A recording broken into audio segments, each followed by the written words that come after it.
Kids Zoo for you. बहुत समय पहले एक शांत और सुंदर तालाब था। उसके चारों ओर पेड़ पौधे, फूल और हरी भरी घास फैली हुई थी। उस तालाब में अलग अलग तरह के पक्षी और जलचर रहते थे। उनमें से एक था सफेद सुंदर और शांत स्वभाव का हंस। हंस बहुत सुंदर था। उसके पंख बत्तख जैसे सफेद और चमकदार थे। तालाब में आने वाले सभी जानवर उसकी सुंदरता की तारीफ करते थे। तालाब के पास ही एक काला कौवा भी रहता था। कौवा बुद्धिमान तो था, लेकिन थोड़ा ईर्ष्यालु और लालची स्वभाव का भी था।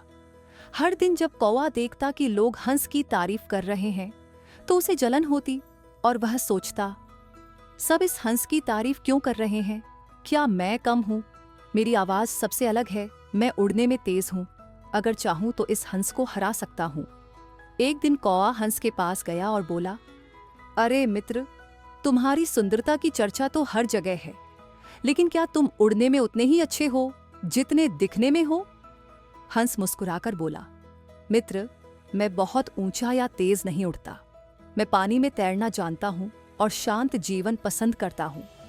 कौवा सतर्क होकर बोला, हाँ हाँ, तो इसका मतलब तुम उड़ान में मुझे कभी हरा नहीं सकते।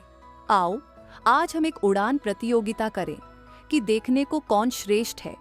प्रतियोगिता की शुरुआत हंस ने कहा, मित्र, मैं प्रतियोगिता में विश्वास नहीं रखता, लेकिन अगर तुम्हें खुशी मिलती है तो ठीक है, हम कोशिश कर सकते हैं।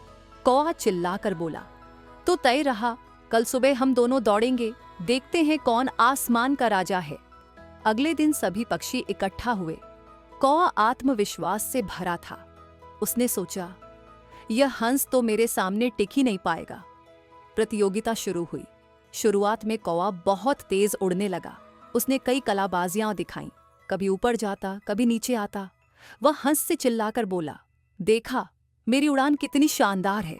हंस शांति से धीरे धीरे उड़ रहा था। वह कौवे की बातों पर ध्यान नहीं दे रहा था। हंस ने सोचा, कौवा तो मेरे पर परेशान करेगा।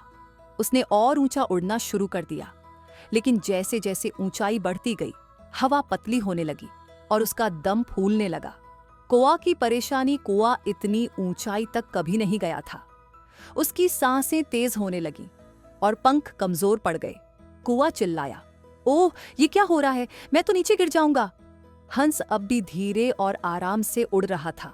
उसने कौवे को देखा और कहा, मित्र, हर किसी की अपनी ताकत होती है। मेरी ताकत तैरना है, तुम्हारी उड़ान। लेकिन घमंड करना ठीक नहीं। इतना कहकर हंस ने धीरे धीरे कौवे को अपनी चोंच से सहारा दिया और उसे तालाब की ओर वापस ले आया। कौवे का पछतावा तालाब किनारे पहुंचकर कौवा शर्मिंदा हो गया। उसने स्वीकार किया, मित्र, आज मुझे समझा कि हर जीव की अपनी विशेषता होती है। मुझे तुमसे जलना नहीं चाहिए था। अगर तुम सुंदर हो तो मैं तेज हूं, लेकिन तुलना और घमंड ने मुझे मूर्ख बना दिया। कोई बात नहीं, सच्चा मित्र वही है जो अपनी गलती से सीख ले। अब तुम भी अपनी खूबियों को पहचानो और उनका सही उपयोग करो। कौवा ने वचन दिया कि अब वह कभी किसी से ईर्ष्या नहीं करेगा। कहानी से सीख, हर जीव की अपनी अपनी विशेषता होती है। तुलना करना बेकार है। घमंड और ईर्ष्या इंसान को विनाश की ओर ले जाते हैं। सच्चा मित्र वही होता है जो मुश्किल समय में सहारा देता है। अपनी ताकत पहचान कर उसी का सही उपयोग करना चाहिए।